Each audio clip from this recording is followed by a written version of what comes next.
Shalom, buenas tardes. Estamos en esta serie de estudios sobre el libro de Juan. En esta ocasión vamos a comenzar con el capítulo 12, verso 1. Para entrar en contexto, tenemos a el Mesías en un recorrido a través de las zonas de Galilea, Samaria y en particular en la zona de Judea. Algunas veces con unos enfrentamientos muy fuertes con un grupo de judíos, fariseos, dirigentes y personas prestantes e importantes de aquellos lugares. Igualmente el Mesías se ha encontrado con sus discípulos, los seleccionados, y aún más con otros discípulos que se han ido adhiriendo a su grupo de creyentes, y con otros grupos que han creído pero que todavía tienen algunas dudas.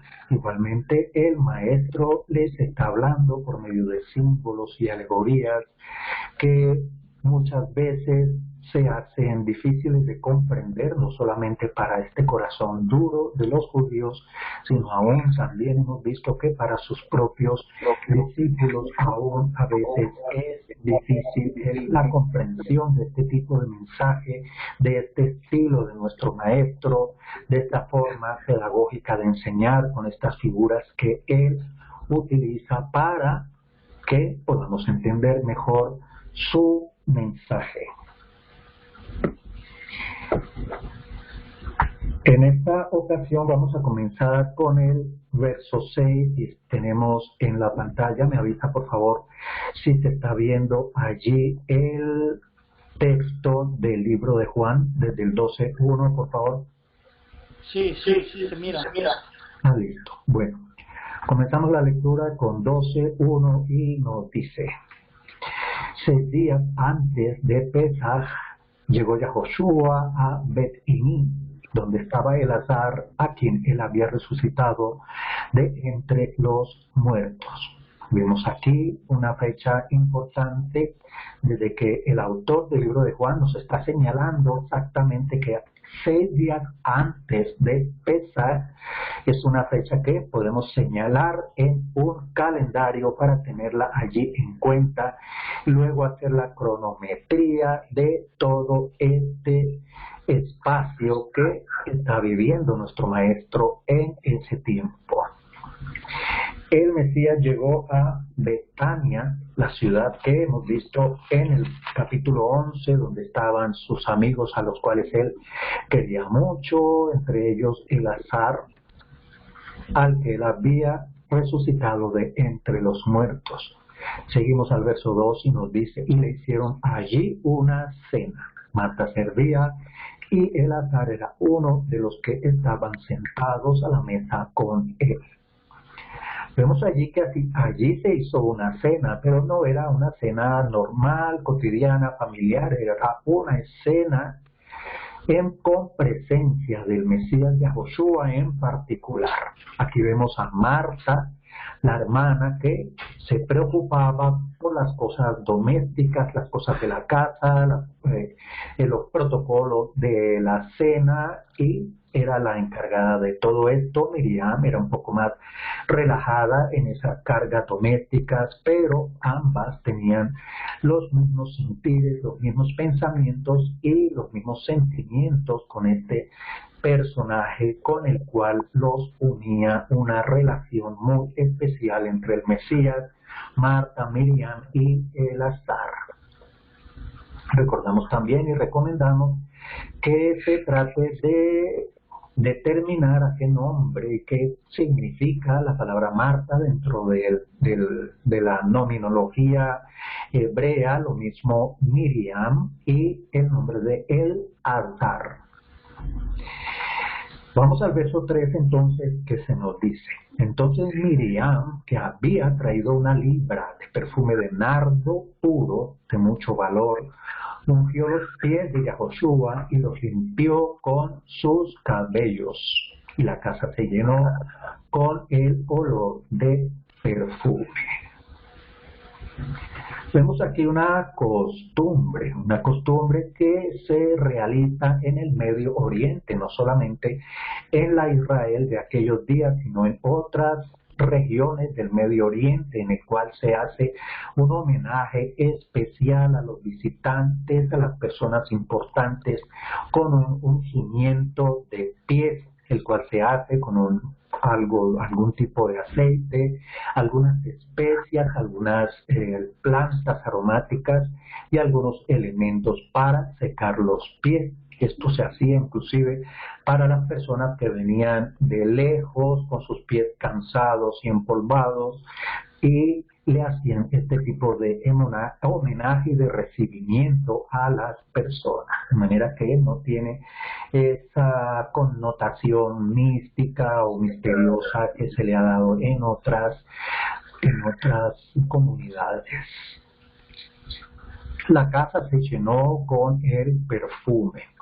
Vemos aquí que la cantidad de perfume era bastante considerable, era 1 libra de perfume, y de un artículo, de un producto de nardo puro, una planta de un olor muy agradable, perfume de nardo.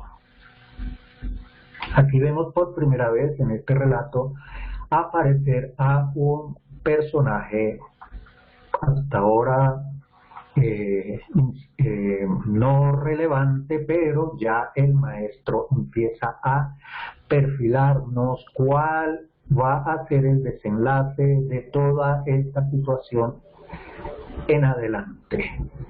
Nos dice el texto, Juan 12:4. Pero uno de sus discípulos, Yahudá el Iscariote, el que estaba por entregarlo, dijo. Aquí el autor de Juan ya nos está anunciando que el que estaba por entregarlo era Judá el Iscariote. Judá el Iscariote estaba por entregarlo. Ya se nos anuncia el nombre de el traidor, uno de sus discípulos. Nos pone a reflexionar que una persona que ha estado con el maestro durante ya hemos visto que ha pasado más de 1 año, no sabemos hasta este momento, pudiéramos empezar a hacer un estudio de contabilizar el tiempo a partir de que el maestro comenzó su ministerio, en cuántos años o meses habrían transcurrido hasta este momento. Pero a la hora de este relato que estamos leyendo, por lo menos ha pasado 1 año, porque hemos visto dos celebraciones de Pesaj en este relato. Y aquí vemos que una persona que hace cierto tiempo ha estado acompañando al maestro, el Mesías Yahoshua, precisamente es el que está por entregarlo. Estamos una persona que lo está acompañando en todas sus correrías, que maneja su tesorería, que tiene un puesto importante dentro del grupo de sus discípulos, y sin embargo ya se nos anuncia que estaba por entregarlo. Muy bien.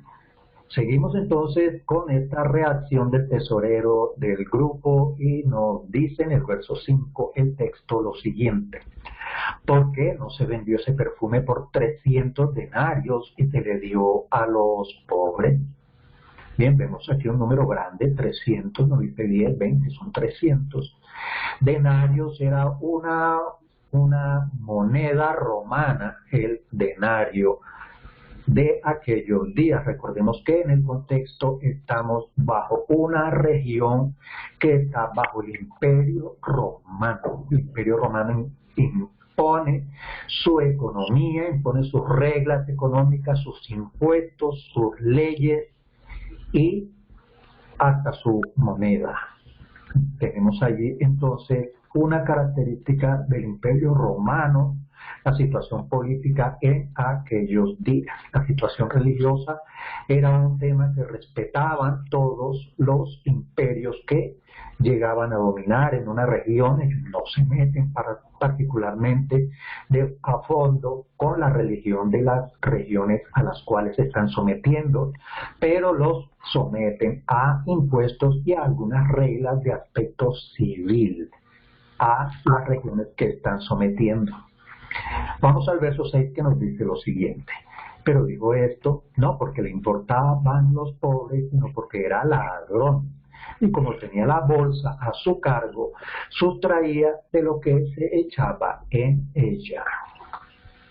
Aquí vemos a Juan, que conoce muy bien todo el manejo de este grupo, como una empresa que tiene inclusive una bolsa, un administrador de esa bolsa, un líder secundario y otros líderes que tienen también otras funciones. Aún hemos visto en otros textos que los acompañaban mujeres en esos recorridos. Vamos al verso 7 que nos dice: entonces Yahoshua dijo, déjala, para el día de mi sepultura ha guardado esto, porque a los pobres siempre los tienen con ustedes, pero a mí no siempre me tendrán. Ya el Mesías nos había anunciado que Él no iba a estar siempre con ellos, que Él, llegado un momento, cumplida esta parte de la misión, Él los dejaría y ellos quedarían sin Él.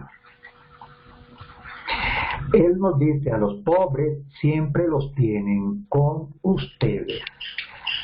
Nos llama la atención esto de que se mencionan los pobres. Así que en aquella sociedad de aquellos tiempos, en las sociedades de todos los tiempos, hay pobres, hay ricos, hay empresarios, hay mandatarios, hay reyes, hay políticos, hay sacerdotes. Son educadores, maestros, pastores, líderes. Son personas que en toda sociedad conforman el aparato productivo y el aparato de vida de toda sociedad. Tenemos allí que hay pobres en la sociedad israelita, aún en nuestros días los sigue habiendo, y en un porcentaje realmente considerable según las estadísticas que nos llegan desde Israel. Ni que hablar de nuestros países latinos y africanos y de los demás países. Así que los pobres siempre estarán con ellos, pero a él, a esta persona especial, a esta persona diferente, a esta persona con una misión especial, esta persona no siempre va a estar con ellos. Así que regocijémonos mientras Él esté con nosotros y aprovechemos al máximo su presencia, su enseñanza y ese honor tan grande de tenerlo aquí en medio nuestro. Parafraseando lo que hubiera podido responder uno de los discípulos aquellos días. Vamos a Juan 12:9 que nos dice lo siguiente: entonces mucha gente de los yahuditas se enteró de que él estaba allí y fueron, no solo por Yahoshua, sino para ver a Elazar, a quien él había resucitado de entre los muertos. Estamos viendo aquí varios grupos, como lo hemos venido resaltando en estas lecturas. Mucha gente de los yahuditas. Hemos comentado que, hemos observado que en estos grupos hay unos yahuditas, dirigentes, prestantes importantes y fariseos que estaban llenándose de razones para hacer un pliego acusatorio contra el Mesías Yahoshua, prenderlo y someterlo a juicio. Sin embargo, hasta ahora no han podido realmente tener argumentos suficientes y los siguen buscando. Sin embargo, a la hora de no encontrar argumentos suficientes, ya están planeando en su corazón planes nefastos. Vamos entonces aquí que mucha gente de los yahuditas se enteró de que él estaba allí. Pues consideramos de que en esa mucha gente habían yahuditas de todos los pelambres allí, que habían creído, que no habían creído, que creían a medias, y los extremos que ya en su corazón tenían intentos de asesinato. Y lo vemos allí en el verso 10. Nos dice, pero los principales sacerdotes resolvieron también matar a Eleazar porque por causa de él muchos de los yahuditas se apartaban y creían en Yahoshua. Estamos viendo aquí a un poder religioso muy fuerte que de un momento a otro observan que hay una desbandada entre sus feligreses, entre sus fieles que estaban asistiendo a sus sinagogas, a sus sitios de reunión, y de pronto de un momento a otro empiezan a alejarse precisamente por culpa de alguien a quien ellos empezaron a creer y a seguir. Una desbandada que los alarmó porque empezaban entonces ellos a pensar que iban a perder el poder que tenían en aquella sociedad, y empezaron a tomar medidas y a arduir planes nefastos y siniestros. Vamos al verso 12 de Juan 12, nos dice lo siguiente. Al día siguiente, cuando oyeron que Yahoshua venía a Jerusalén, la gran multitud que había venido a la fiesta. Vamos a hacer una pausa aquí. ¿Al día siguiente de qué? Pudiéramos atrasarnos un poco en el tiempo y ver a ver qué relato estamos viendo aquí desde el verso 12. Nos dice aquí, 6 días antes de Pesaj sucedió esto de la cena, o sea que fue al anochecer de este 6º día antes. Luego nos dice aquí que aparece nuestro maestro por allí también en medio de la ciudad, cerca del templo, en fin. Y nos dice, al día siguiente de todo esto, había mucha gente, entonces entendemos que por allí por Betania, porque estas personas habían ido a ver a Eleazar, pero al día siguiente el maestro se dirigió a Jerusalén. Entonces tenemos el día 6 antes y ahora tenemos al día siguiente. Ellos oyeron, o sea, el rumor, la noticia se expandía de boca a boca en aquellos días de que Yahoshua venía a Jerusalén. Y la gran multitud, en el verso 12, vamos a ver si dice una gran multitud. En el verso 12, en una versión tradicional nos dice grandes multitudes. Así que la diferencia es sutil. Cuando decimos la gran multitud, estamos digamos organizando un conjunto de personas con algún límite. Pero cuando se dice una gran multitud, ya esa multitud no le ponemos un límite. Y como dice en esta traducción, grandes multitudes que habían venido a la fiesta, todavía una gran multitud, y aquí son grandes multitudes, o sea, son multitudes de multitudes, muchísima gente había venido a la fiesta. ¿A cuál fiesta? a la fiesta de Pesaj, como nos había anunciado el verso anterior, donde fue que vimos el día de Pesaj, unos versos antes, en el verso 1, precisamente la fiesta de Pesaj. Ya 6 días antes había grandes multitudes allí con ese entusiasmo para ver a Yahoshua entrar a Jerusalén. Para el pueblo de Israel, la entrada del Mesías a Jerusalén estaba antepuesto a una grandísima expectativa de la llegada de Yahoshua, estas personas que lo estaban esperando como Mesías y como Rey. Lo vemos aquí, una grandes multitudes o muchedumbres habían venido a la fiesta. Recordemos que esta fiesta se realiza en Jerusalén, en el templo, es una fiesta de peregrinación y vienen en particular varones o representantes varones de las diferentes tribus o clanes. Vemos aquí que estas grandes multitudes de personas habían venido a la fiesta ahí en el verso 13. Tomó ramas de palmera y salió a recibirlo y lo clamaban a gritos: Hoshiana, bendito el que viene en el nombre de Yahweh, el Rey de Israel. Verso 13.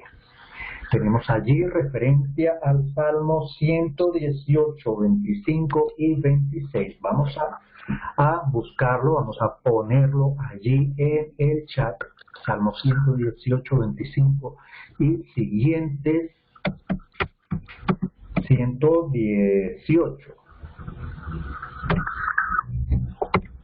25 y siguientes. Bien, vamos a intentar encontrarlo rápidamente. Salmo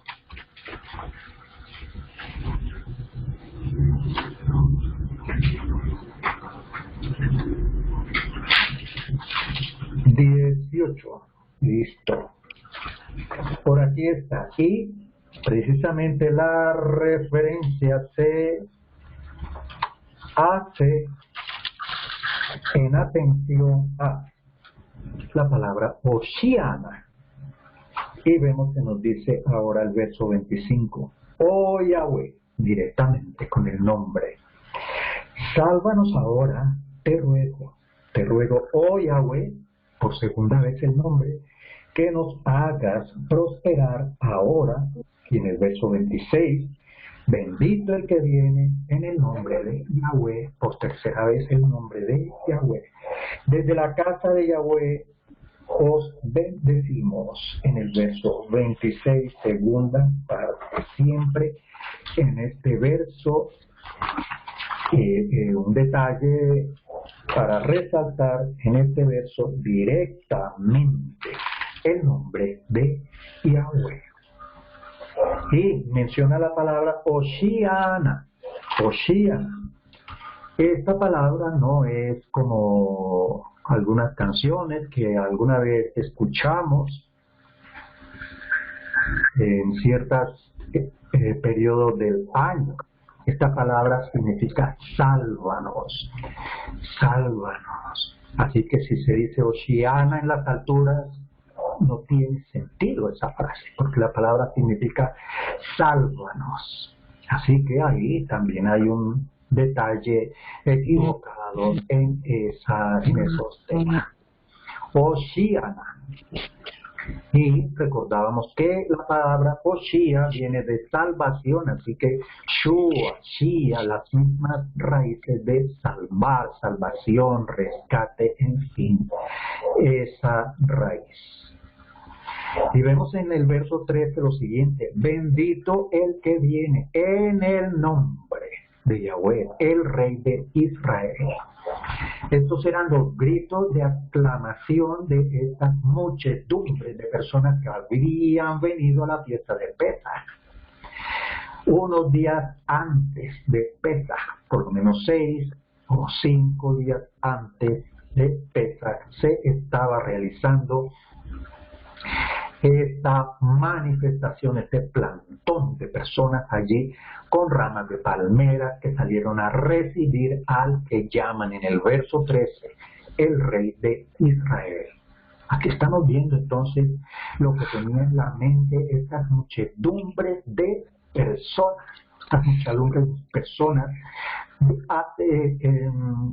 con esta expectativa tan grande de ese Mesías que estaban esperando desde hacía miles de años, realizándose delante de sus propios ojos. Sin embargo, no tenían todavía claro el plan y posiblemente muchos se decepcionaron más adelante al ver que los relatos y las circunstancias sucedieron de manera diferente a lo que ellos estaban esperando. Y vemos allí que se utilizan ramas de palmera con aclamaciones y con gritos. Ni siquiera eran arengas, en fin, aquí dice gritos, en el verso 13 lo vemos aquí, también ramas de palmera salieron a recibirle y clamaban. Aquí dice gritos en la versión israelita nazarena. Y vamos a ver qué decían: Hoshiana, sálvanos. Bendito el que viene en el nombre de Yahweh. Tenemos tres frases aquí: Hoshiana, bendito el que viene, y el rey de Israel. Así que ellos estaban recibiendo a este rey de Israel, a un rey que iba a venir poderoso a salvarlos. ¿A salvarlos de qué?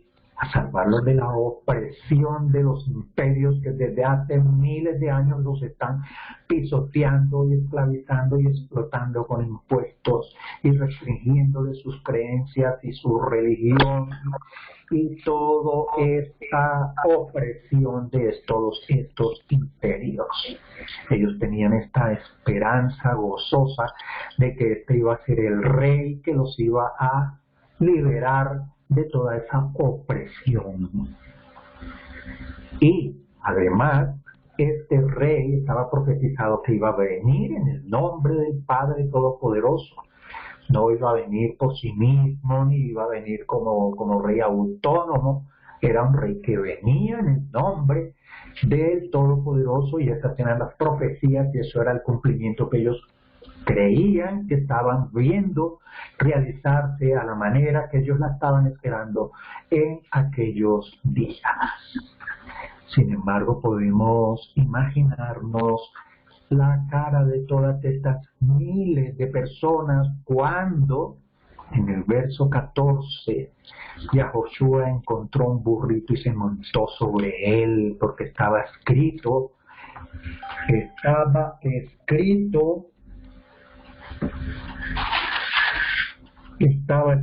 Zacarías 9:9. Revise por favor Zacarías 9:9. Vamos a colocarlo allí en pantalla en el chat de texto para que nos colabore con este verso. Zacarías 9:9.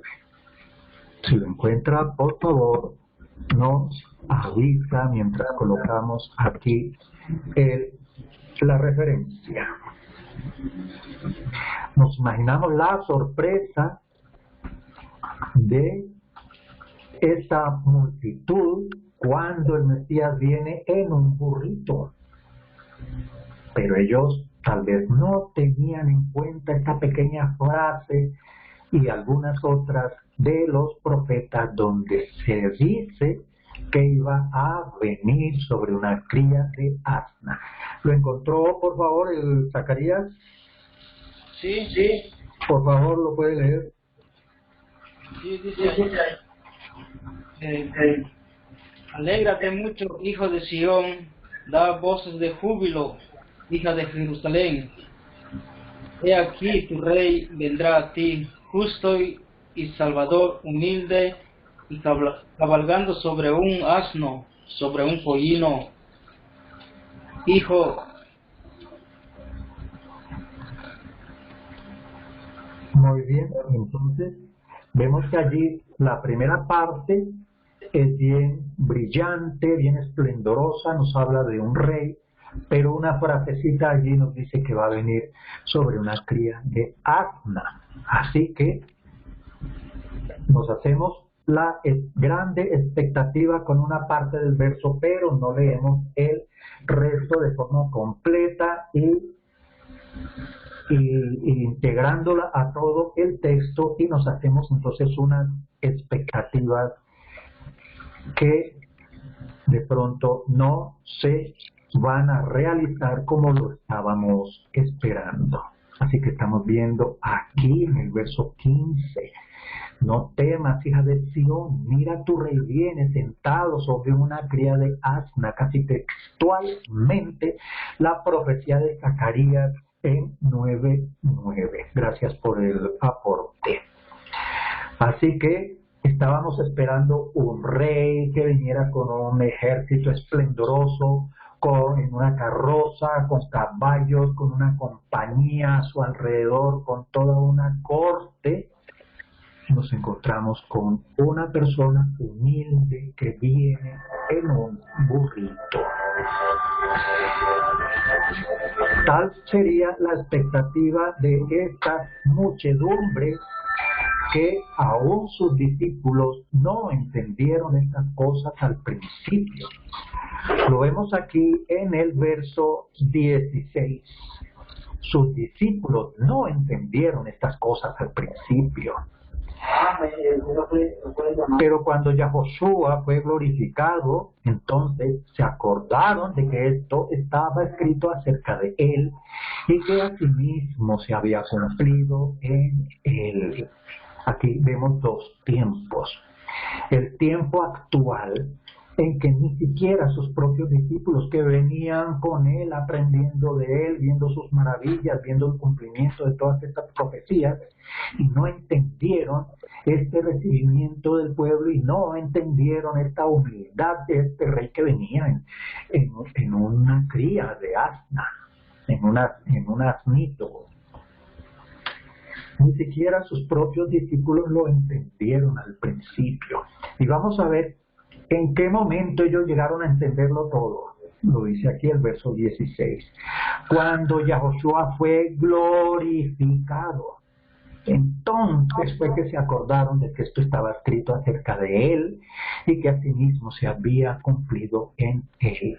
Así que tenemos tres tiempos aquí. El tiempo actual, donde no entendieron, ni siquiera sus propios discípulos, mucho menos toda esta muchedumbre que estaban, digamos, sobresaltada esperando a este rey, esperaban haberlo visto en el Mesías. Sin embargo, estos discípulos tampoco lo entendieron.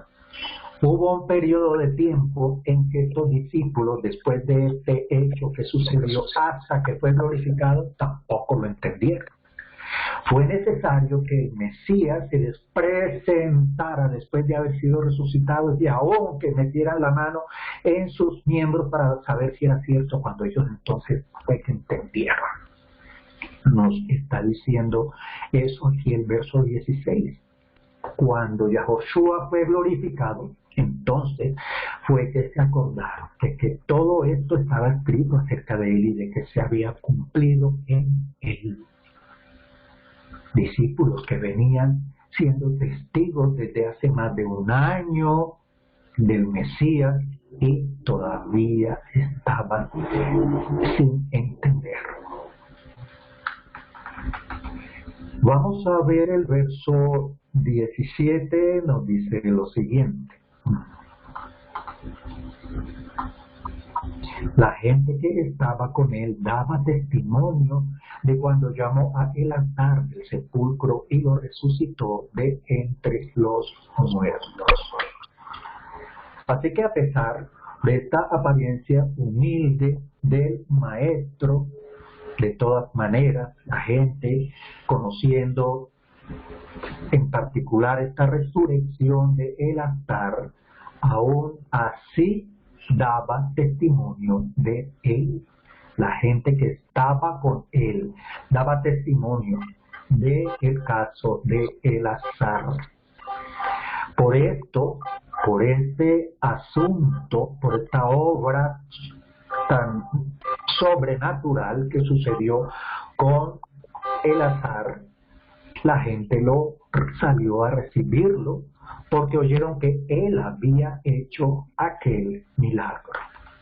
Aún todavía las personas dijeron, bueno, no vino con toda esta parafernalia real, pero este es el que hizo el milagro con Elazar, vamos a recibirlo. Y por eso esa multitud, como lo vemos en el verso 18, llega todavía con esa ilusión, porque si hizo ese milagro, de pronto vamos a ver otros milagros más. Vamos al verso 19 y nos dice lo siguiente. Entonces los fariseos dijeron entre ellos, ya ustedes ven que no adelantan nada. Miren cómo todo el mundo se va detrás de él. A pesar de ese aspecto humilde del maestro, de que no llenó esa expectativa de un desfile lujoso, el hecho de haber hecho estos portentos todavía le era objeto por parte de las personas el seguirlo aún. Esto todavía exacerbó aún más la envidia de estos fariseos que comentaban entre ellos que no hemos hecho nada hasta ahora porque miren, todo el mundo todavía sigue detrás de él. Estamos viendo aquí el lugar donde estaba sucediendo todo este acontecimiento, un escenario donde hay un lugar bastante amplio donde está esta multitud de personas con unas palmas que están siguiendo aún a este varón humilde que llegó en un asnillo a aquel lugar. Vamos al verso 20 y vamos a tratar de entender esta expresión que vemos aquí en el verso 20. Había ciertos griegos entre los que habían subido a adorar en la fiesta. Recordemos que en las cartas de Shaul, conocido como Pablo, se habla de los griegos. Es una palabrita que también ha suscitado una grandísima confusión y enredo, porque confunden esta palabra griegos con gentiles, extranjeros y paganos, algo totalmente extraviado y fuera de contexto. Lo estamos viendo aquí. ¿Quiénes son estos griegos? Los mismos que menciona Shaul en sus cartas. Son estos mismos griegos que maneja aquí el libro de Juan 12:20. Sin más allá ni más acá, aquí estamos viendo la definición de griegos. Aquí la estamos viendo para que no nos sigamos confundiendo con esta palabra. Los griegos, ¿quiénes son? Verso 20.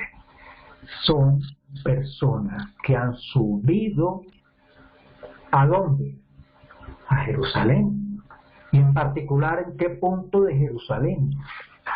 Al templo de Jerusalén, que es donde se celebra la fiesta de Pascua. Entonces, un pagano va a ir precisamente en la fiesta de Pesaj al templo de Jerusalén a celebrar una fiesta que no tiene nada que ver con ellos. Totalmente absurdo. Así que aquí tenemos a estos griegos. La definición definitivamente que nos quede claro cuando leamos las cartas de Pablo, Shaul, en su nombre original hebreo. ¿Quiénes son estos griegos? No son gentiles extranjeros, no son gentiles paganos, no son personas que no tienen nada que ver con la Torá y nunca supieron nada de la Torá. Absolutamente falso. Si vienen de lejos, lo mismo que pasó en el episodio de Hechos 2, allí en el día de Shavuot, Pentecostés. Estos griegos no son sino israelitas dispersos, como ya lo hemos visto aquí, que los fariseos pensaron que el Mesías iba a desaparecer y se iba a ir a predicarle a estos griegos dispersos en otras naciones. Así que está claro, a partir de ahora en adelante ya sabemos qué son estos griegos. Son simplemente israelitas que están dispersos en las naciones alrededor o en las naciones de los regiones conocidas en aquellos días. Son israelitas, estos griegos son israelitas. En particular griegos, ¿por qué? Porque no hace mucho antes del Imperio Romano estaban allí el Imperio griego y los seleucidas que también oprimieron a todas estas personas y se diseminaron una vez más todos estos israelitas con sus negocios, con su banca, con sus finanzas, con su inteligencia, con sus emprendimientos en todas estas naciones alrededor y empezaron a originar colonias prósperas e importantes en todas las naciones alrededor. Y, sin embargo, todas estas personas que vivían lejanas de Israel, ahora, en aquellos tiempos, no habían aviones, cuanto más habían barcos para desplazarse en aquellos días y venían desde esas naciones todos los años a celebrar estas fiestas de Pesaj, que era lo establecido en la Torá. Entonces, ¿qué son estos griegos? Generalmente, en aquel tiempo, se utilizó este apelativo para englobar a todos los israelitas dispersos en las naciones en aquellos días. Y donde quiera que fueran, donde quiera que estuvieran, estos israelitas hacían un esfuerzo muy grande para ir cada año a celebrar las fiestas que están escritas en la Torá. Esos son simplemente los griegos, que nos quede claro ya cuando leamos las cartas de Shaul Pablo, cuando se refiera a los griegos, ya lo vamos a tener bien claro. ¿Algún comentario? Así vemos que como dice allí, como usted comentó, los discípulos pues no entendían las cosas que les decía el Mesías, y hoy igual lo que nos ha pasado en tanto tiempo, no entendíamos nada. Pues es grande la misericordia del Todopoderoso que nos ha sacado y que nos está sacando en Cristo para entender bien su palabra y para obediencia. Y vemos que para nosotros los seres humanos es difícil de entender. Vemos que los fariseos son maestros de la Torá y aún no entendían las cosas. Y hoy lo mismo lo que nos pasa hoy en día. Pues hemos pasado en muchos denominaciones, iglesias, donde pensábamos que era lo correcto, donde estábamos, pero gracias a la misericordia del Todopoderoso, que es grande, pues abre nuestros ojos a cada uno de nosotros y nuestro entendimiento para ver la realidad, y solamente gracias a Él, como Él dice en su palabra, que nos saca de Egipto, y pues es lo que estamos viendo hoy en día, mucha gente aprendiendo, y vemos que el Todopoderoso da luz por medio de su Hijo para que la gente entendiera hoy en día. Sí, correcto. Entonces habían ciertos griegos, ya sabemos quiénes son israelitas dispersos que vienen a celebrar las fiestas de acuerdo a la Torá. Así de simple. Y en el verso 21 se nos dice lo siguiente: ellos se acercaron a Felipe, que era de Betsaida del Galil. Betsaida del Galil. Y le rogaban: maestro, quisiéramos ver a Yahoshua. Interesante aquí esta parte porque también vamos a aclarar algunas cositas de los libros, de las cartas de Shaul Pablo. Estamos viendo a estos griegos que no son sino simplemente israelitas en las otras naciones aledañas o hasta lejanas que venían a celebrar estas fiestas. Ellos se acercaron a Felipe y los les llaman maestro. Felipe, uno de los discípulos, también un maestro, ¿cómo se le nombra aquí? Este Felipe era de Galilea, o sea, del grupo, había algunos de los discípulos principales, Felipe, y lo veremos más adelante en un protagonismo muy importante dentro del grupo. Felipe era de Galilea, en particular una población que se llama Betsaida. Le rogaban y se dirigieron de esta manera a él, maestro. Quisiéramos ver a Yahoshua. ¿Qué nos sugiere esta petición? Nos sugiere que estos griegos que estaban en otras naciones, en otras regiones, ya tenían conocimiento de la existencia y de las enseñanzas y de lo que estaba sucediendo con este personaje. Había llegado ya la noticia a estas regiones lejanas de Israel. En aquel tiempo no existía el WhatsApp, ni siquiera los correos electrónicos. Los correos eran en caballos, pasaban del caballo al puerto, del puerto al barco, del barco al otro puerto, en fin. Y una noticia demoraba en llegar, por decirlo menos, meses. Estamos viendo aquí unos griegos procedentes de otras naciones que ya habían tenido conocimiento de Yahoshua y vienen con esa expectativa y les preguntan a Felipe, por favor queremos ver al Mesías, pidiendo prácticamente una audiencia con el Mesías. Estas personas que vienen de regiones externas a Israel. Habían subido a adorar. Ya recordábamos que la palabra subir, cuando la vemos con referencia a una región, en particular a el templo de Israel o en particular a Israel, sabemos que es ir a Israel. Ir a Israel no es simplemente ir a Israel. Ir a Israel es subir a Israel. Y como lo vimos en alguna frase en una lámina, ir a Israel no es ir a Israel, es volver a Israel. Siempre subían volviendo a Israel. Siempre volver a Israel. No es ir ni siquiera la primera vez.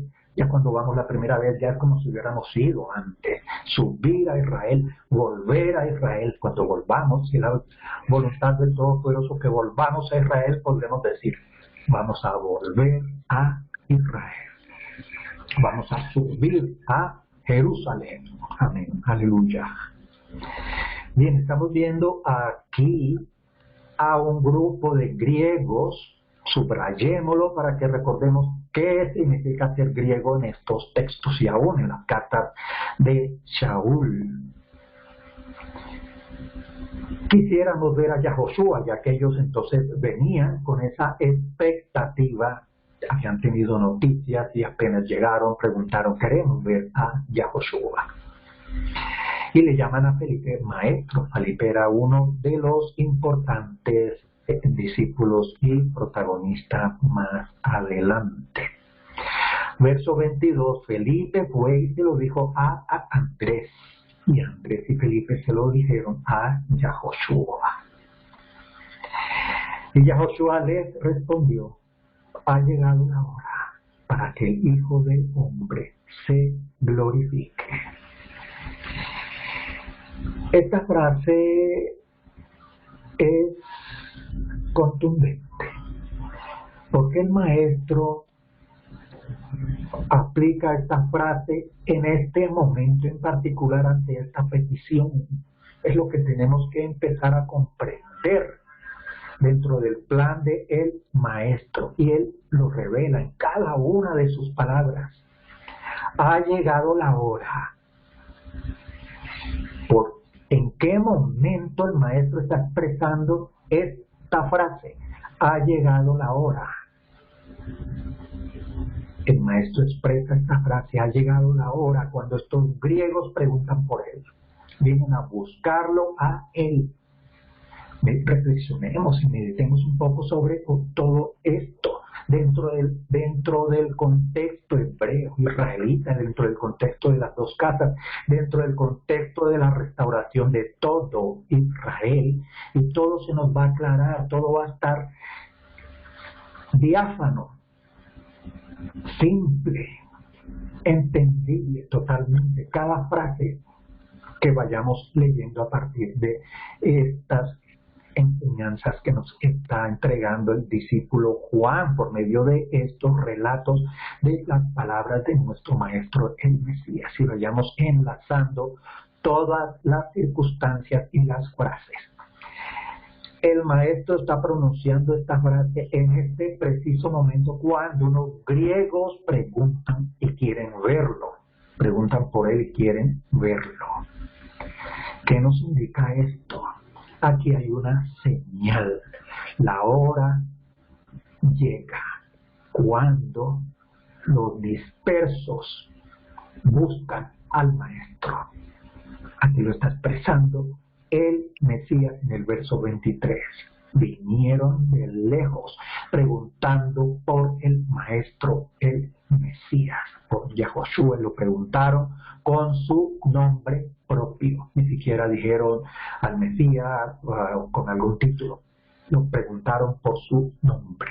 O sea que ellos ya conocían la existencia del personaje, cómo se llamaba, cómo venía desarrollando su ministerio en aquellas ocasiones, y lo llamaron por su nombre apenas llegaron de lejos.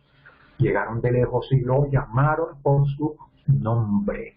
Quisiéramos ver a Yahoshua así de frente, de directo.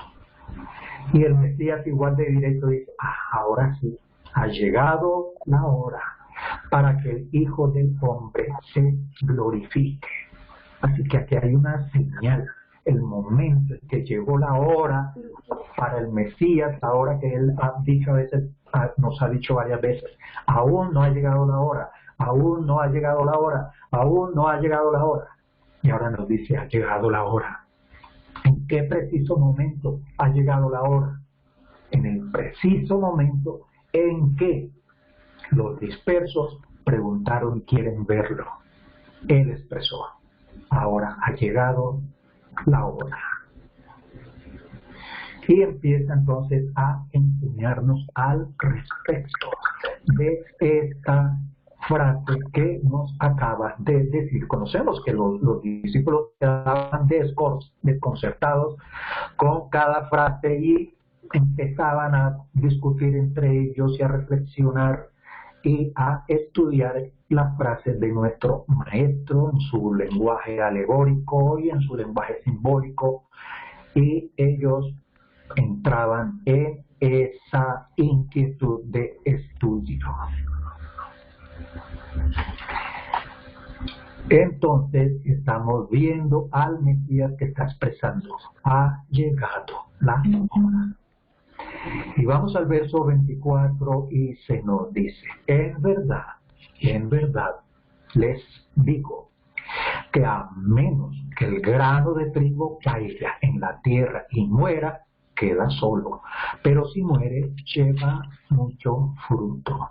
Aquí viene otra vez el Maestro a enseñarnos con símbolos por medio de objetos cotidianos, por medio de circunstancias y artículos de la vida diaria de las personas de aquellos países, incluidos sus mismos discípulos. Vemos aquí entonces que el Maestro empieza a enseñarnos nuevamente en el verso 24 y nos dice, en verdad les digo que a menos que el grano de trigo caiga en la tierra y muera, queda solo, pero si muere, lleva mucho fruto. Estas Estas alegorías, estas enseñanzas del maestro nos han hecho entender algo muy importante, que un grano cae en la tierra, y si la tierra es apta, y si hay las condiciones, ese grano muere, pero ese grano tiene que morir para generar una vida nueva, una vida a partir de algo que murió, y a partir de ese grano la planta va a crecer, va a llevar mucho fruto, va a cumplir su cometido y va a reproducirse. Esta es la alegoría, el simbolismo, la comparación que hace nuestro maestro, y se extiende a partir del verso siguiente explicándonos al respecto lo siguiente en el verso 25. Todo este discurso viene a partir del anuncio que le hacen a él de que estos dispersos en las otras naciones que han venido a celebrar la fiesta preguntaron por él, quisieron verlo, quisieron conocerlo, porque tenían ya noticias de él y lo llamaron con su propio nombre. Así que él empieza a partir de ese llamado a darnos toda esta enseñanza. Esta enseñanza es el resultado de ese requerimiento de esas personas que vinieron de otros lugares, esos griegos, entre comillas. El verso 25 nos dice: el que ama su vida la pierde, pero el que menosprecia su vida en este mundo la conserva para la vida eterna. El que quiera servirme, que me siga. Y donde yo esté, allí también estará mi servidor. Si alguno me sirve, el Padre lo honrará.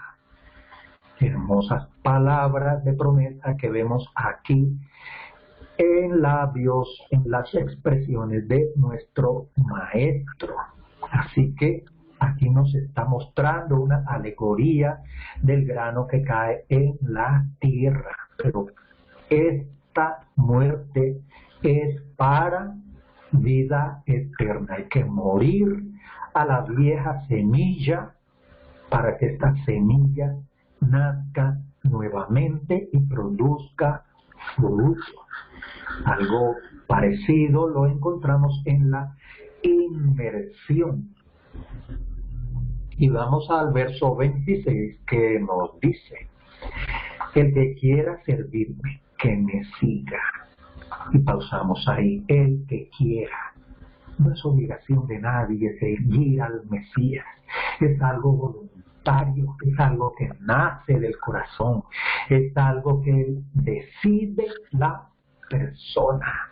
No se lo obliga a nadie, de hecho se lo obliga a creer en nada. La persona escoge si va a creer aquello, o va a creer aquello, o va a creer aquello. Es una decisión personal.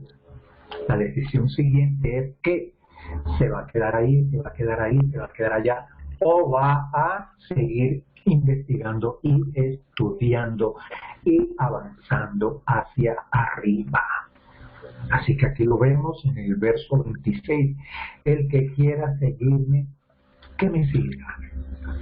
Y donde yo esté, allí también estará mi servidor. Aquí tenemos otra frase de promesa, pero que nos pone a preguntar, bueno, ¿y dónde él va a estar? Porque aquí está en futuro y en condicional. Si alguien me quiere seguir, que me siga. Y estamos todavía en ese sí. Donde yo esté, él también estará ahí. Este que le sirve al Mesías y lo sigue, estará donde está el Mesías. ¿Dónde? Vamos a verlo más adelante. Él nos va a enseñar dónde es que él va a estar, quiénes van a estar con él. Lo vemos aquí muy claro en el verso 26, quiénes van a estar con el Mesías. El que lo quiera seguir y el que le quiera servir, el que lo sigue porque va a ser su servidor. Igualmente, el que le sirve al Mesías también le sirve al Padre, y el Padre le dará honra. Y aquí en la frase siguiente, en el verso siguiente, vemos aquí que el Mesías afirma que son dos personas diferentes, cada uno con sus funciones, con su ambiente, con su espacio de trabajo. Si alguno me sirve, el Padre lo honrará. El Padre honrará a ese servidor que ha seguido al Mesías y que le sirve. Vamos a ver ahora entonces en el verso 27, en este momento, él ya conoce la señal era cuando aquel grupo, los esparcidos en las naciones, los dispersos, los que están allá fuera de la tierra de Israel, pregunten por ti. Esa es la hora. Y lo afirma en el verso 27. Ahora me siento turbado. ¿Qué diré? Padre, sálvame en este momento. Pero si para eso he venido, para este momento. Tenemos que el Mesías comprendió esta señal. Preguntaron por él de las otras naciones. Recibió ese interés, ese llamado, ese querer de conocerlo. Esas personas querían conocerlo personalmente, ya conocían su nombre personal y venían desde bastante lejos a preguntar por él, a querer verlo, a entrevistarse con él, a conocerlo, a tener una relación más estrecha con él. Ese es el momento. Ese es el momento. Y él lo entendió y así lo expresó en el verso 23. Ha llegado la hora. Y al saber que esa hora ha llegado, por supuesto que él, como ser humano, como conocedor de todo lo que va a suceder, que lo conocía desde el principio, él sintió turbación.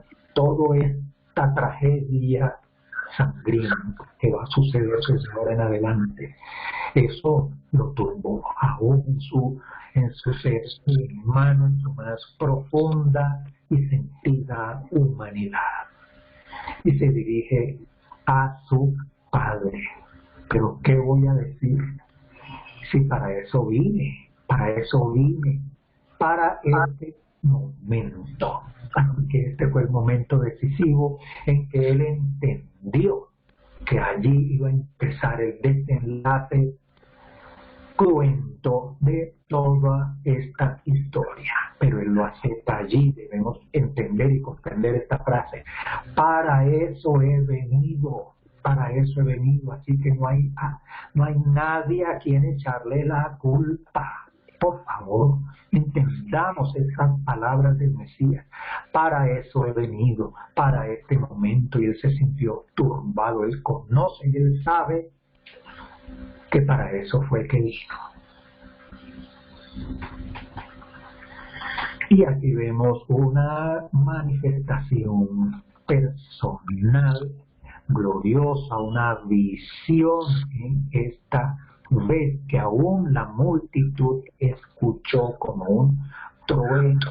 Aquí está sucediendo que desde el cielo se está viendo, se están mirando estos acontecimientos y se está llevando nota, minuto a minuto, segundo a segundo de todo lo que está sucediendo aquí en el planeta Tierra en aquel momento tan angustioso de saber que ya comenzó todo.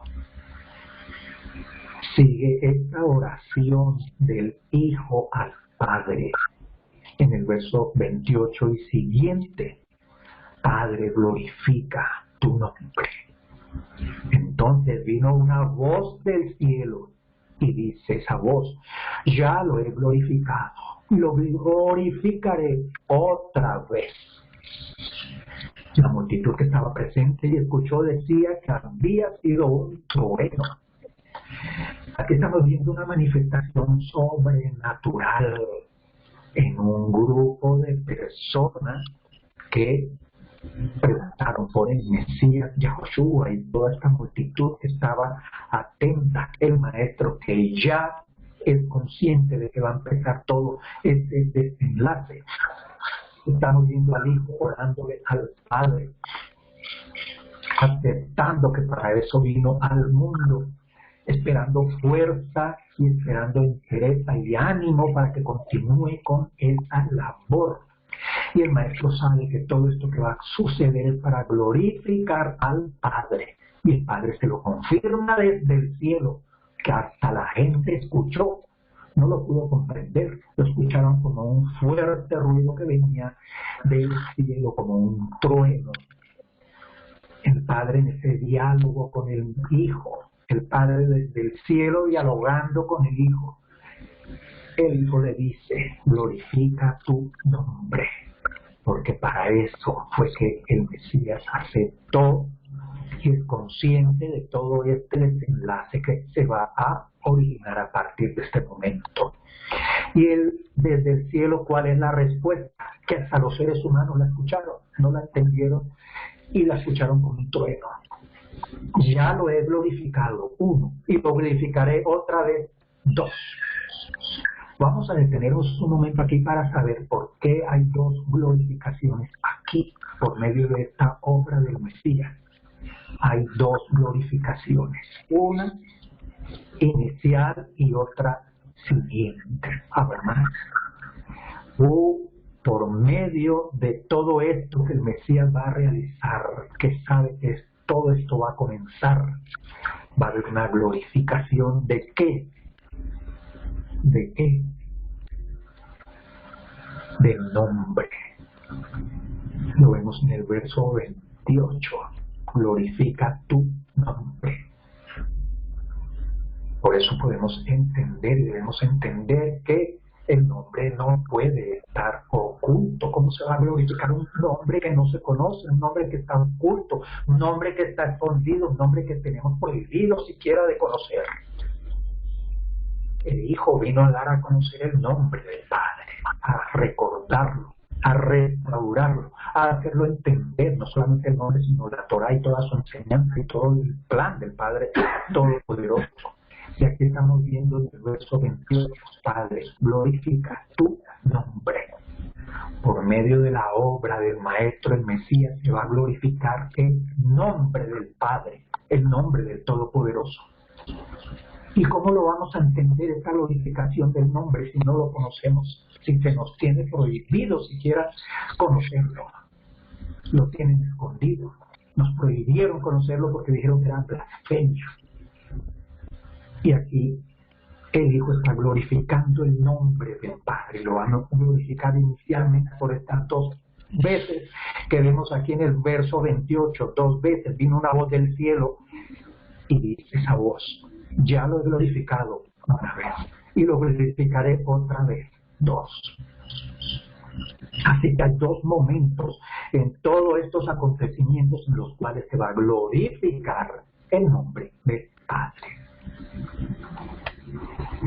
Aquí entonces estamos en la presencia de un acontecimiento en el cual esta grande muchedumbre que estaba en aquellos momentos escucharon un ruido como un trueno y decían: un mensajero le ha hablado. Decían otros, no eran todos, la mayoría estarían allí preguntándose qué es ese ruido, pero algunos de ese grupo lo entendieron como que un mensajero le había hablado al Maestro desde el cielo. Así que había dentro de este grupo, de esta muchedumbre, un grupo de personas que sí entendieron de alguna manera que aquí alguien está hablando desde el cielo en esta situación que está, en estos acontecimientos, de estos momentos. Veamos la respuesta del Maestro en el verso 30. Juan 12:30. Y Josué respondió: no fue por mí que se oyó esa voz, sino por ustedes. Tremendo aquí esta afirmación de el maestro. No fue por mí que se oyó esa voz, sino por ustedes. Detengámonos un momento aquí para analizar, escudriñar qué está diciéndonos el Mesías aquí en este pasaje. Primero, aquí hay una gran multitud, hay una manifestación que viene desde el cielo. El maestro pide glorificar el nombre del Padre. La voz del cielo dice que la glorificará por 2 veces ese nombre. Y el maestro nos dice que todo eso que está sucediendo no es por él, sino por ellos. Entonces, esta glorificación, esta voz que está respondiendo, ya que ellos no entendieron realmente las palabras, oyeron allí que había algo sobrenatural que también estaba sucediendo en esos momentos. El maestro les dice: eso que están escuchando ni siquiera es por mí mismo, sino por ustedes. Por ustedes esa glorificación del nombre, y por 2 veces. Esa glorificación del nombre que vino anunciada desde el cielo como un trueno, es por ellos. La glorificación del nombre desde el cielo es por ellos, por toda esa multitud que está allí presente delante del maestro, esperando en él, creyendo en él, siguiéndolo, pretendiendo ser sus servidores, esperando el plan a través de él. Y sigamos la enseñanza del maestro en el verso 31. Sigue diciendo el maestro: ahora es el juicio de este mundo. Ahora echarán fuera al príncipe de este mundo. Así que todo esto que está sucediendo, el momento de glorificar el nombre del Todopoderoso por 2 veces, es por esta grande multitud que está allí. Y el maestro nos explica que todo esto que está sucediendo es un juicio en el que se está enjuiciando, fiscalizando a un personaje en particular, y lo llama el príncipe de este mundo. Así que en este acontecimiento que está sucediendo en este momento hay un juicio. Por medio de todo esto que sucedió con el Mesías y a Josué, se realizó un juicio y una sentencia. En esa sentencia se dictaminó que se va a echar fuera al príncipe de este mundo. Aquí hay algo interesante en esta frase. Vamos a ver cómo está escrita aquí en la otra versión. En la versión tradicional nos dice: ahora es el juicio de este mundo. Ahora el príncipe de este mundo será echado fuera. Estamos viendo aquí 2 tiempos. Este ahora es ahora, por supuesto, pero vale la redundancia porque este ahora es este momento actual que está sucediendo. Pero el verso está en futuro, está: echarán afuera al príncipe de este mundo. Así que en este momento estamos viendo el juicio y la sentencia. Sabemos quién es el acusado. Sabemos que la sentencia es echarlo fuera de este mundo.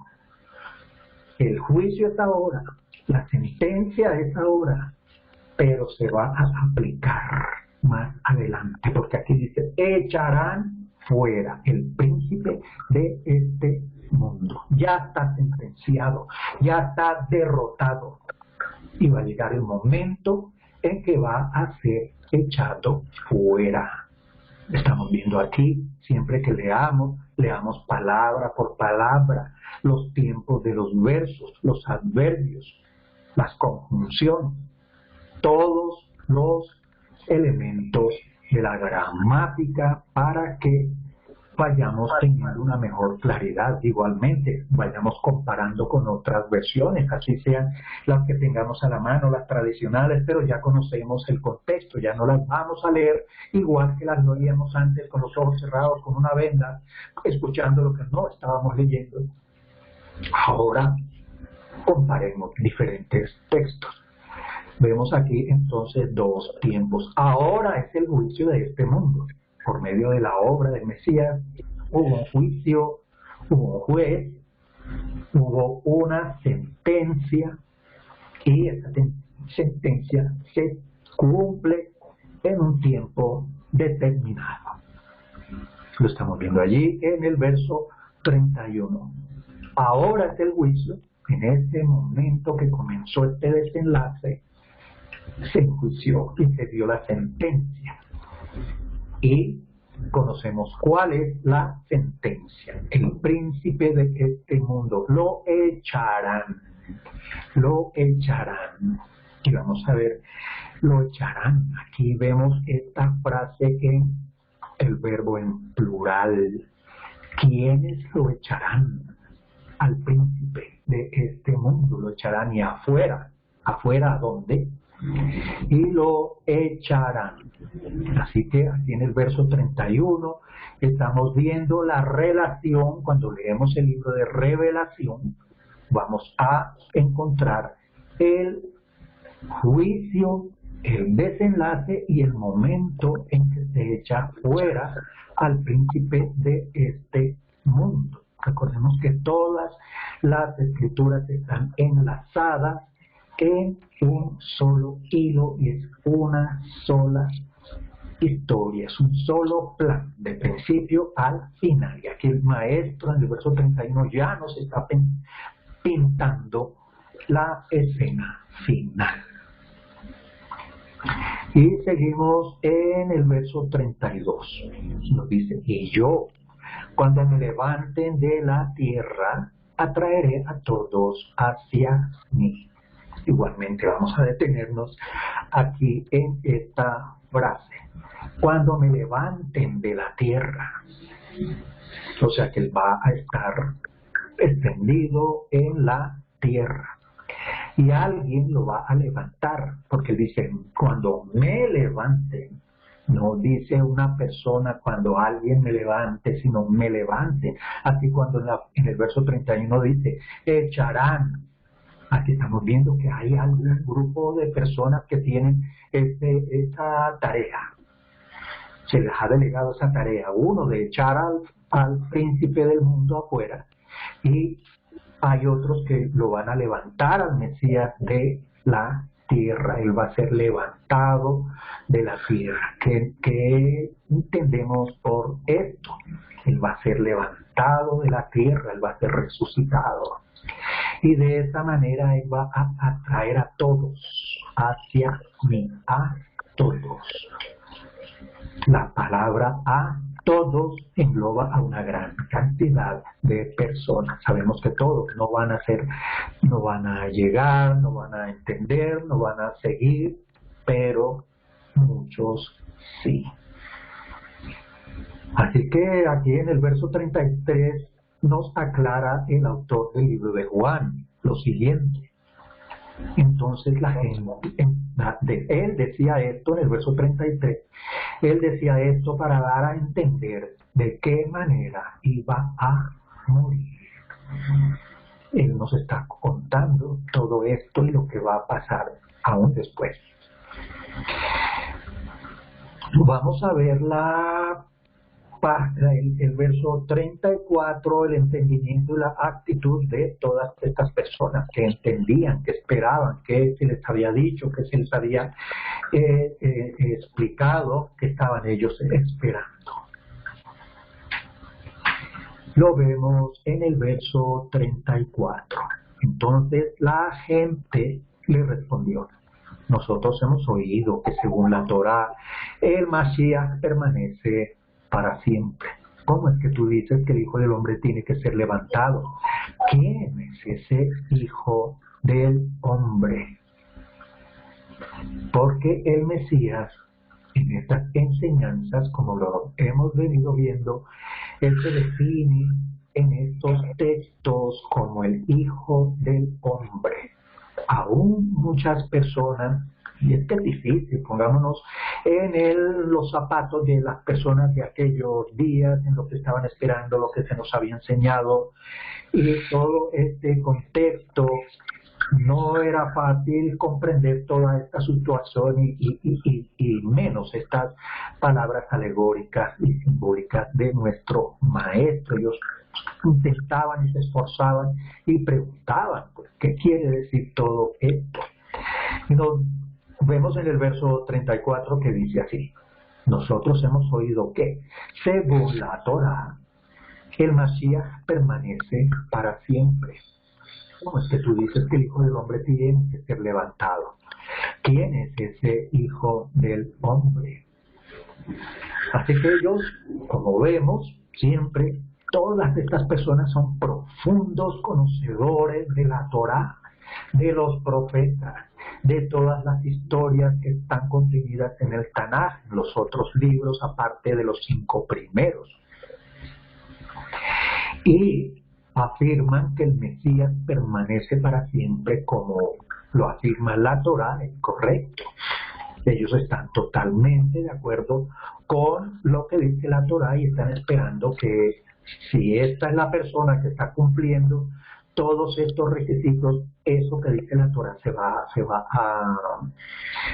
a cumplir en este Mesías, y este Mesías va a permanecer para siempre. Eso es lo que ellos esperaban. Arriba vimos que estaban esperando a un rey. Bueno, no entró ese rey con aquella pompa real, y por sus portentos, por todo lo que había hecho y todo lo que enseñaba, todavía lo siguieron aceptando. Pero ahora, en este momento, él está también afirmando que él tiene que ser levantado. Esta palabra para ellos es suficiente para entender que él va a ser llevado a un sepulcro como hijo de hombre.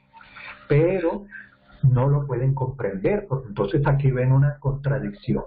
La Torá dice que el Mesías va a permanecer para siempre, pero él dice que él va a ser levantado. Si va a ser levantado, quiere decir que él va a ser acostado, por decirlo así para que podamos entender. Entonces este hijo de hombre va a ser acostado para después ser levantado, pero la Torá lo que dice es que el Mesías va a estar para siempre. ¿Cómo es eso?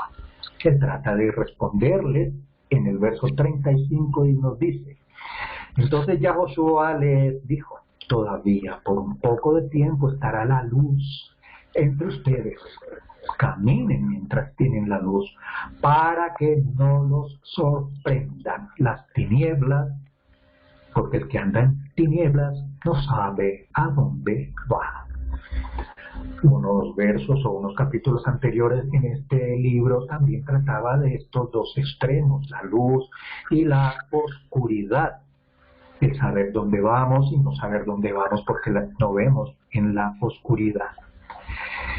Él también se denomina como la luz del mundo, lo hemos visto en unos versos más anteriores, y les indica a ellos: caminen mientras tengan la luz, para que no los sorprendan las tinieblas, porque el que anda en tinieblas no sabe a dónde va. Y continúa con la explicación: mientras tengan la luz, crean en la luz, para que sean hijos de la luz.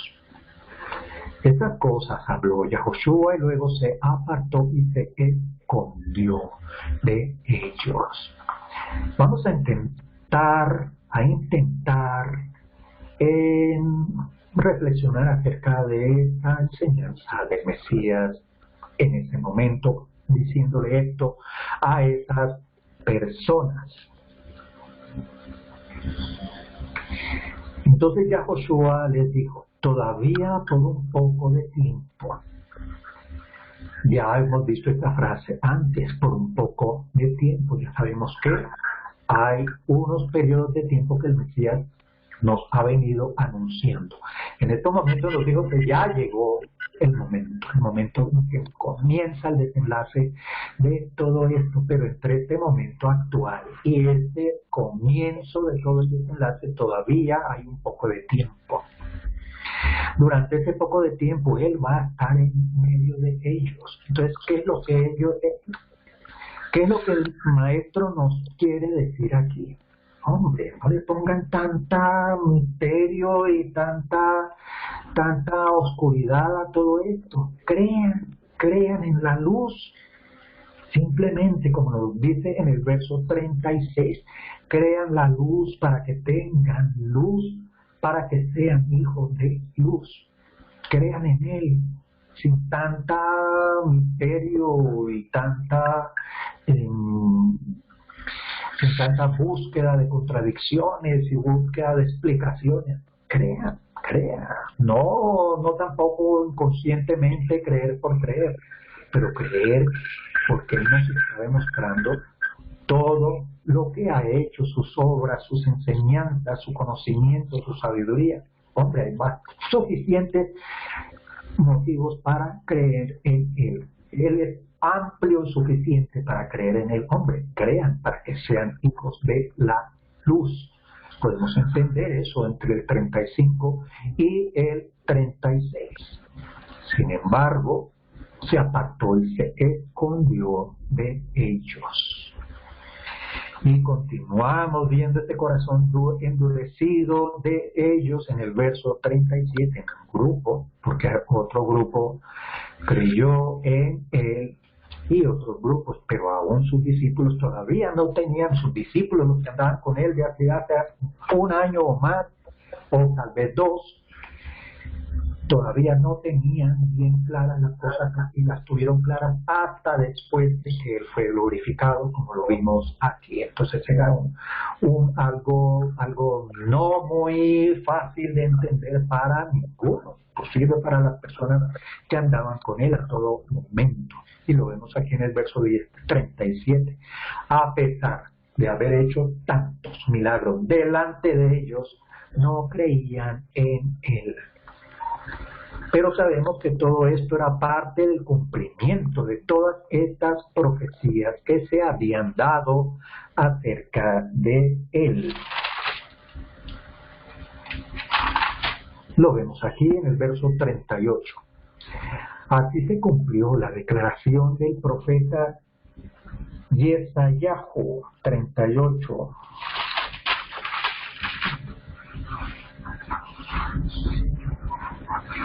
Yesayahu 53:1.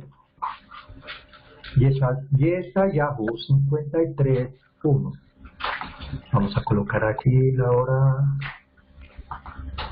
hora actual.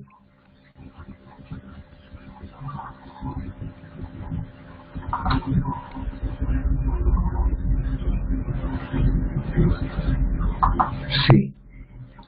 Muy bien, entonces aquí se cumplió la declaración del profeta Yesayahu en Yesayahu 53, desde el 1, vamos a ver si lo encontramos rápidamente. Yesayahu. Si alguien lo encuentra, por favor nos avisa.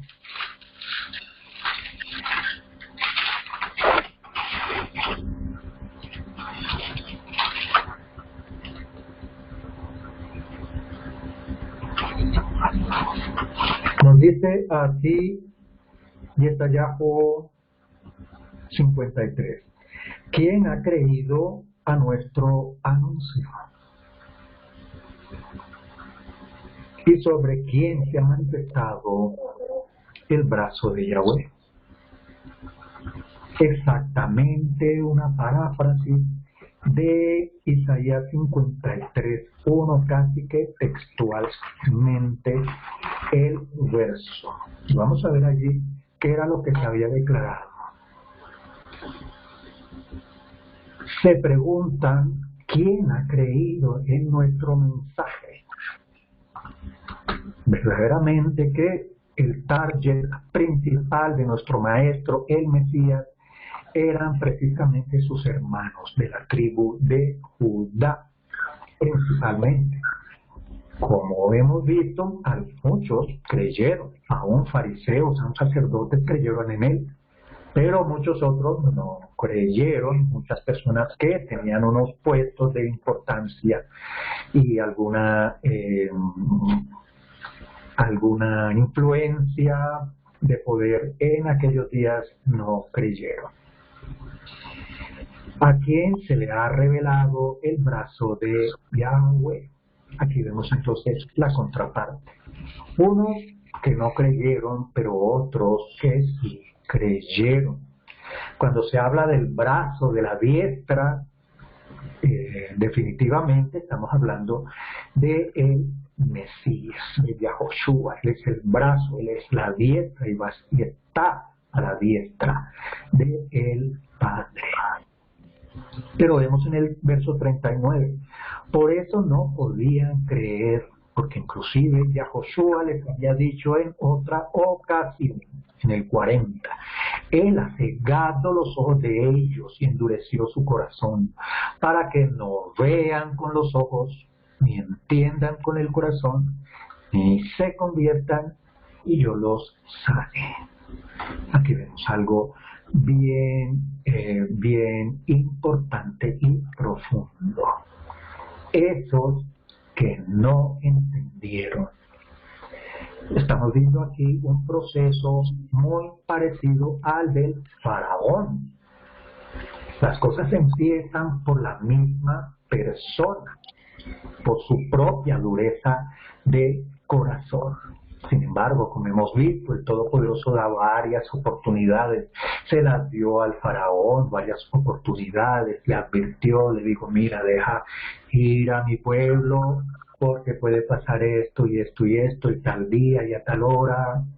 Y él siguió con su terquedad hasta que el mismo Todopoderoso, con el fin de seguir y llevar al final su propósito, el mismo lo endureció algo más.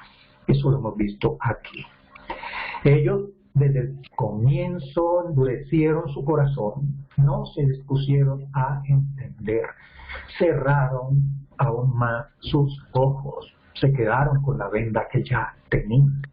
Así que en el verso 40 vemos que los ojos de ellos les fueron cegados y aún más endurecido su corazón, para que no vean con los ojos, ni entiendan con el corazón, ni se conviertan y yo los sane.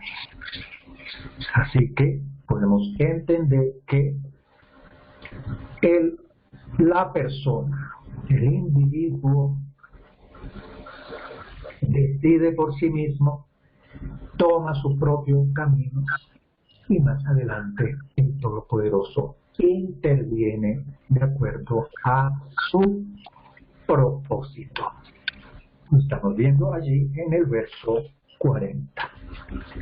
Bueno, muy bien, entonces quedamos en el verso 40, no hemos terminado el capítulo de Juan, muy interesante, estamos próximos a considerar los hechos más conmovedores en los próximos capítulos de todo este acontecimiento que al mismo maestro le hizo compungir su corazón y clamar al Todopoderoso, pero aceptar que ese era el plan y que él había entregado su voluntad para realizar ese plan.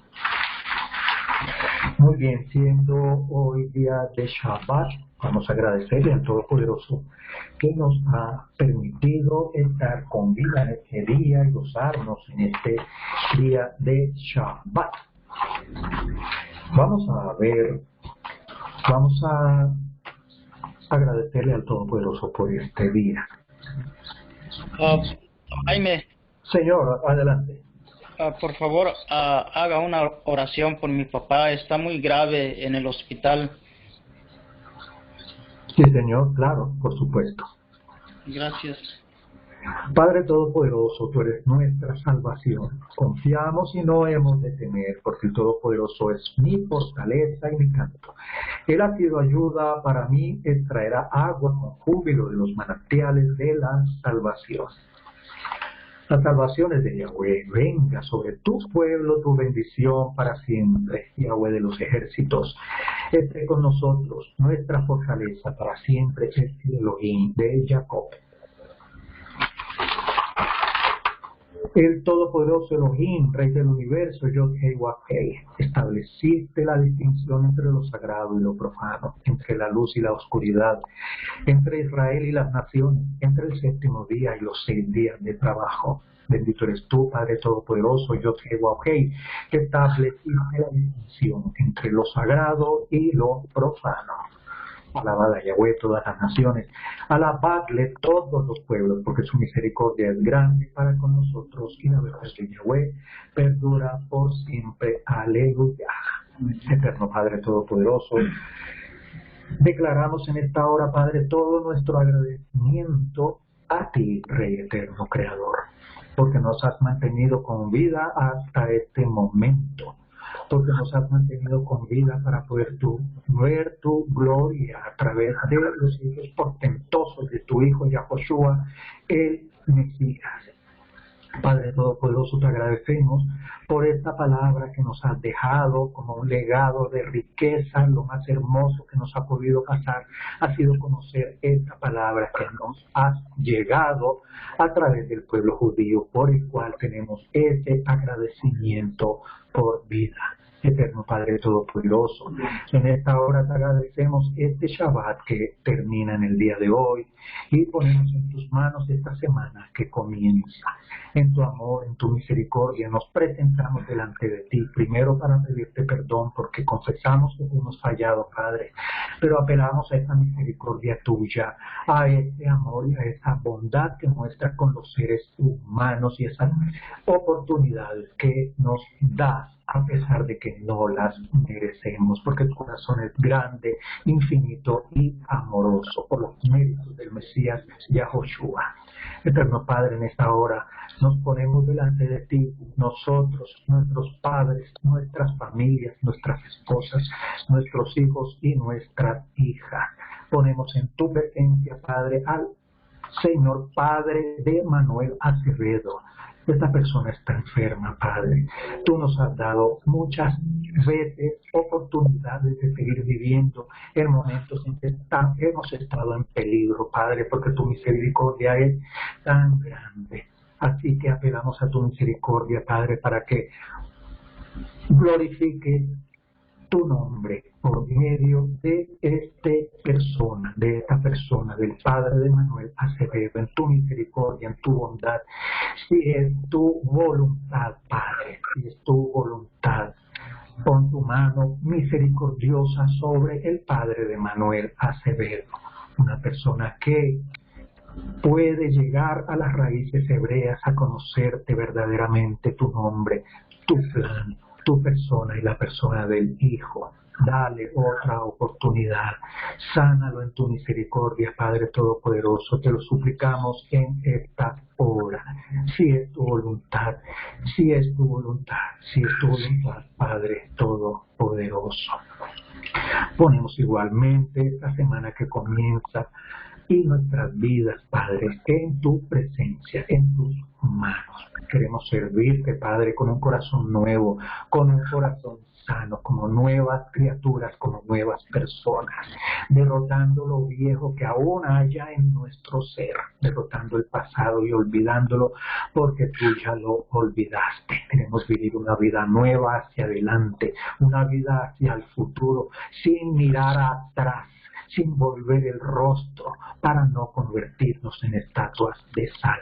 Queremos ser adelantados, ver hacia adelante, mirar hacia ti, hacia ese camino que nos presentas, dejar ese camino atrás, olvidarlo totalmente. Somos nuevas criaturas, queremos una nueva vida, queremos un nuevo camino para servirte, para honrarte, para merecer tu mirada y para no avergonzarte ni avergonzarnos nosotros mismos. Eterno Padre Todopoderoso, te agradecemos que estés allí, que te podamos conocer cada día más un poco más, que podamos conocer al Mesías cada vez un poco más, que podamos conocer tu plan de redención, que nos sintamos agradados de pertenecer al pueblo de Israel, para el cual tenemos unas condiciones que estamos intentando, que estamos tratando de seguir.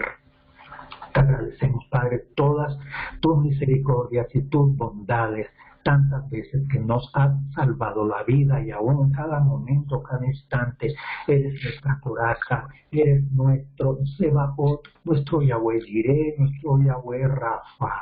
Tú eres nuestro Yahweh Nisi, Padre Todopoderoso. Te damos toda honra, gloria, honor. Declaramos que solo a ti te adoramos, Padre Yahweh, y por los méritos del Mesías Yahoshua. Amén.